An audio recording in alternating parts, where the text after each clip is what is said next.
बीते दिनों लद्दाख में हुए बवाल के बाद जो अब तक हीरो बने हुए थे वो अब विलन बन गए हैं। सोनम वांगचुक की हम बात कर रहे हैं। सोनम वांगचुक लद्दाख के वो हीरो हैं जिन्होंने फिल्मी दुनिया से नहीं बल्कि अपनी इमेज रियल लाइफ में रहकर बनाई है। सोनम वांगचुक सिर्फ लद्दाख के हीरो नहीं, वो ऐसे ग्लोबल आइकन हैं जो पर्यावरण के लिए भी खूब काम करते हैं। सोलर तकनीक, सस्टेनेबल आर्किटेक्चर और जीरो वेस्ट कैंपस जैसे प्रोजेक्ट पर काम करने के लिए जाने जाते हैं। कई बड़े अवार्ड अपने नाम कर चुके हैं। इनमें Ramon Magsaysay award, Rolex award for enterprise और न जाने कितने लोकल और इंटरनेशनल अवार्ड ये अपने नाम कर चुके हैं। अब ऐसी ही इमेज बनाने वाले सोनम वांगचुक के ऊपर एनएसए लगने के बाद वो सलाखों के घेरे में हैं। सोनम वांगचुक के पाकिस्तानी दौरे और पाकिस्तानी कनेक्शन को लेकर बातें कही जा रही हैं, कई तरह की। ऐसे में गीतांजलि सवाल पूछ रही हैं कि जब भारत और पाकिस्तान एक साथ क्रिकेट खेल सकते हैं तो उनका एक हीरो सोनम वांगचुक वहां संयुक्त राष्ट्र सम्मेलन में क्यों नहीं जा सकता। गीतांजलि कह रही हैं कि पाकिस्तान में सोनम वांगचुक की हालिया यात्रा पूरी तरह से प्रोफेशनल और क्लाइमेट को लेकर थी। सोनम वांगचुक की सभी विदेश यात्राएं प्रतिष्ठित विश्वविद्यालयों और संस्थानों के निमंत्रण पर हुई हैं।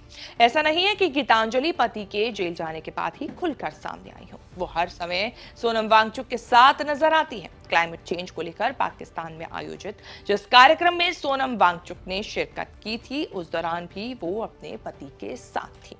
इन सब की शुरुआत यानी कि ये जो लद्दाख में बवाल हुआ इसकी शुरुआत तब हुई जब 10 सितंबर से चल रही सोनम वांगचुक और उनके समर्थकों की भूख हड़ताल में 23 सितंबर के दिन 2 प्रदर्शनकारी बेहोश हो गए। इनमें एक बुजुर्ग महिला भी शामिल थी। इस घटना के बाद लद्दाख के संगठन ले एपेक्स बॉडी के प्रदर्शनकारियों में गुस्सा इस कदर भड़का कि सोच लिया कि अब भूख हड़ताल से काम नहीं चलेगा और लेह में बंद का आह्वान कर दिया, जिसके बाद दूसरे संगठन कारगिल डेमोक्रेटिक अलायंस के लोगों ने भी इस बंद को अपना समर्थन दे दिया।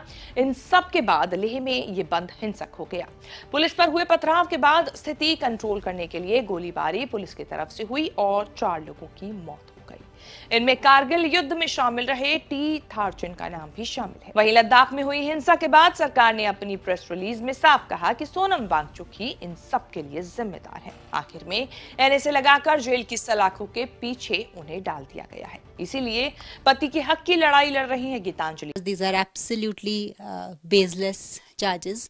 The whole country has seen that for the past 5 years he has been leading this movement and this protest in the most peaceful, in the most Gandhian way possible. Unnecessarily defame and frame, a person who is the pride of India. और इस तरह की खबरें आगे भी देखने के लिए बने रहें न्यूज़ तक के साथ।